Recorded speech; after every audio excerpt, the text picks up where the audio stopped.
Hello friends, coding art में आपका स्वागत है। आज हम डिस्कस करने वाले हैं कमेंट्स।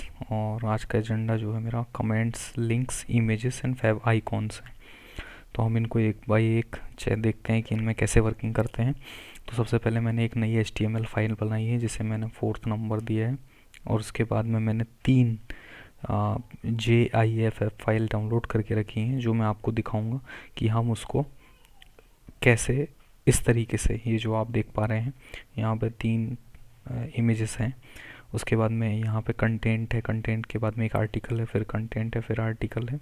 और उसके बाद यहाँ पे विजिट लिंक है और यहाँ पे मेल भेजने के लिए है और ये फ़ोटोज़ हैं।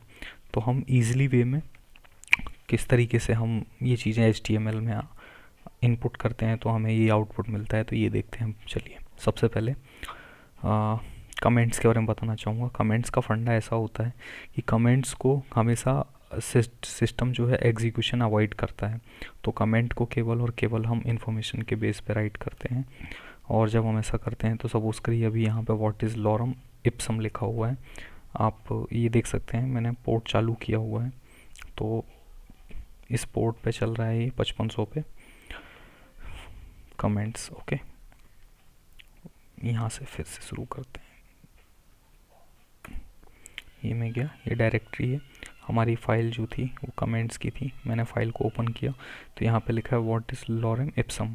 अब अगर मुझे इसे कमेंट करना है तो आप कंट्रोल+/ की बटन प्रेस करेंगे, कंट्रोल+/ तो ये कमेंट हो गया। तो कमेंट में आप देखेंगे कि ये जो इतना हिस्सा है, ये वाला, ये शुरुआत का कमेंट होता है, फिर इसके बीच में कंटेंट होता है पूरा, उसके बाद लास्ट में ये हिस्सा होता है जो कि एंडिंग पॉइंट होता है। तो ये क्लोजिंग टैग बोल सकते हैं इसे। तो इस तरीके से अब मैं इस फाइल को सेव करता हूँ और आप देखेंगे कि यहाँ से लॉरम इप्सम हट चुका है क्योंकि ये कमेंट में आ गया। अब अगर मुझे कमेंट को रिमूव करना है तो मैं फिर से कंट्रोल+/ की बटन प्रेस करूँगा और फाइल को सेव करूँगा। तो ये फिर से आ गया। तो ये कमेंट था। तो कमेंट का फंडा ये होता है कि किसी की हेल्प के लिए, मतलब आपने जो कोड लिखा है वो कोड दूसरे के लिए रीडेबल हो, इसलिए हम इसको यूज़ करते हैं कमेंट को। सॉरी। फिर उसके बाद दूसरी चीज़ जो हम डिस्कस करेंगे वो है लिंक्स। तो लिंक का फंडा ये है, ये जो आप देख रहे हैं प्लीज़ विजिट, यहाँ पे आते हैं, हम कोड में चेक करते हैं। ये एंकर टैग जो है ये ए से स्टार्ट होता है, इसको एंकर टैग बोलते हैं। ये ओपनिंग टैग है और यहाँ पे ये क्लोजिंग टैग है। ये जो है ये क्लोजिंग टैग है। ओके, अब यहाँ पे क्या होता है, आपने 8 एंकर टैग ओपन किया, उसके बाद H रेफरेंस यहाँ पे दिया। रेफरेंस में जो भी वेबसाइट आपको विज़िट करनी है या करानी है वो वेबसाइट का URL आप यहाँ देंगे। टारगेट में अगर सेल्फ रखते हैं तो वेबसाइट सेम पेज पे ओपन होगी। उसके बाद टाइटल में आप जो भी लिखना चाहते हैं, सपोज़ करिए यहाँ पे लिखा विजिट लॉरम इप्सम। फाइल को सेव करते हैं। अब मैं अगर लिंक को विज़िट करूँगा तो आप देखेंगे कि यहाँ पे जब मैं इसको होवर कर रहा हूँ तो यहाँ पे विजिट लॉरम इप्सम आ रहा है।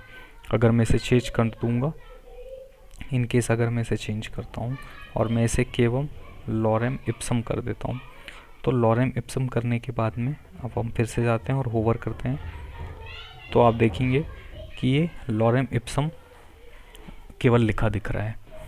ठीक है, अब इसके बाद में आप देखेंगे कि 1 सेकेंड, अब नेक्स्ट जो है ये तो था लिंक का। अगर मैं इस पर क्लिक करूँगा तो सेम पेज पे हम ओपन हो रहे हैं। तो अगर मुझे ये चाहिए कि जब भी कोई भी पर्सन इस लिंक को विज़िट करे तो वो नेक्स्ट पेज पे ओपन हो, तो मुझे इसका जो सेल्फ लिखा है इसको मुझे ब्लैंक करना होगा। फाइल को सेव करते हैं, अब हम विज़िट करते हैं तो हम न्यू पेज में ओपन हो रहे हैं। ठीक है, तो इस तरीके से आप लिंक को ऐड कर सकते हैं।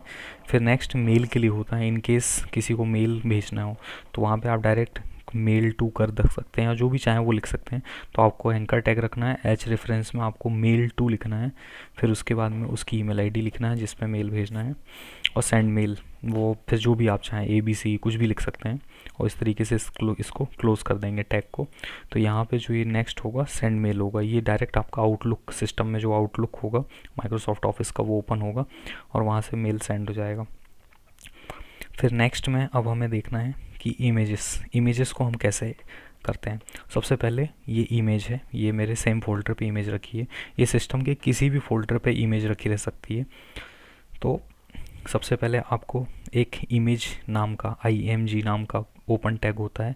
src मतलब सोर्स होता है, सोर्स में आपको उस इमेज का लिंक शेयर करना होता है। तो यहाँ पे मैंने जैसे इस पे मैं गया और इस पे मैंने राइट क्लिक करके कॉपी रिलेटिव पाथ करूँगा। तो कॉपी रिलेटिव पाथ में जो भी नियर बाय पाथ होगा, तो इस वाले का नियर बाय पाथ 1gf था।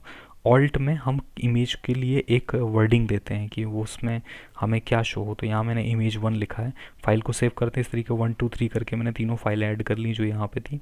उसके बाद मैंने इमेज के नाम दे दिया 1 2 3 और फाइल को सेव कर लिया। अब अगर मैं इस इमेज के ऊपर जाता हूँ, ये एक्चुअली ऑल्ट टैग का जो मेन बेनिफिट होता है वो ये होता है कि जो हमारा गूगल होता है वो रीडिंग करता है इसकी। तो अगर उसे रीडिंग करना है तो वो इस तरीके से रीडिंग करेगा।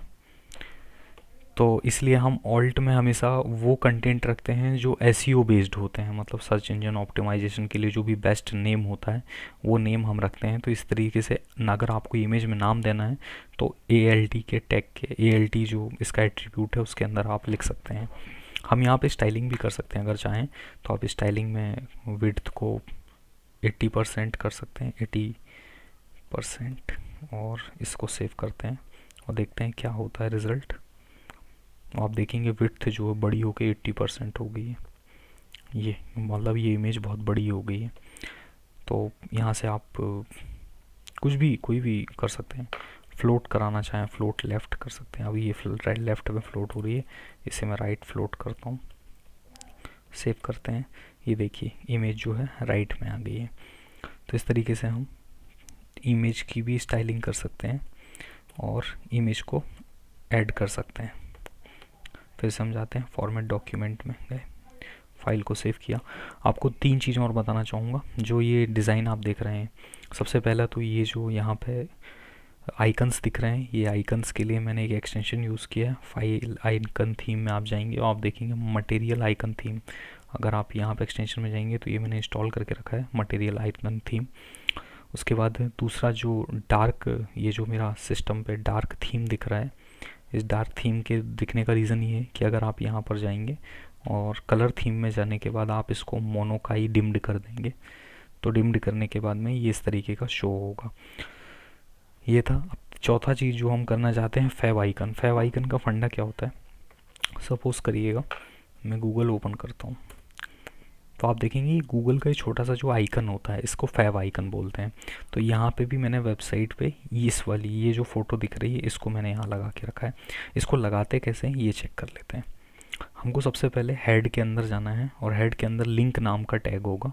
लिंक नाम के टैग में REL रिलेशन में आप आइकन लिखेंगे, टाइप इमेज X आइकन लिखेंगे और HRF में जो है रेफरेंस होगा। तो आपकी जो भी इमेज होगी उस इमेज का आपको URL यहाँ एंटर करना होगा। तो सपोज़ करिए मैंने अभी इसे ब्लैंक कर दिया, सेव करता हूँ, रन करूँगा तो देखिए कुछ भी नहीं शो कर रहा है। अब मैं कोई भी ये वाली सपोज़ कि सेकंड नंबर की इमेज को मैं लगाना चाहता हूँ तो मैं कॉपी रिलेटिव पाथ किया और यहाँ पे मैंने इसे पेस्ट कर दिया। अब मैं फाइल को सेव करता हूँ तो आप देखेंगे ये वाला जो फ़ोटो था ये फ़ोटो यहाँ पर आ गया। तो ये फैव आइकन होता है। जब आप अपने लिए वेबसाइट बनाएंगे तो आपको अपनी वेबसाइट के लिए इस फेवरेट आइकन की ज़रूरत पड़ेगी। तो इस तरीके से हमने आज 4 चीज़ें सीखी। सबसे पहली चीज़ थी कमेंट्स। कमेंट्स का बेनिफिट क्या होता है, लिंक्स के थ्रू हम क्या करते हैं, किसी क्लाइंट को किसी नए पेज पे विज़िट कराना है या सेल्फ के लिए हमें पेज विज़िट करना है तो हम वहाँ पे लिंक दे सकते हैं। फिर तीसरा था इमेजेस में हमें क्या करना है, इमेजेस में हम अपने ब्राउज़र में इमेज को आउटपुट देना चाह रहे हैं जिस तरीके से ये हैं तो हम इमेज का यूज़ करेंगे, इमेज टैग होता है।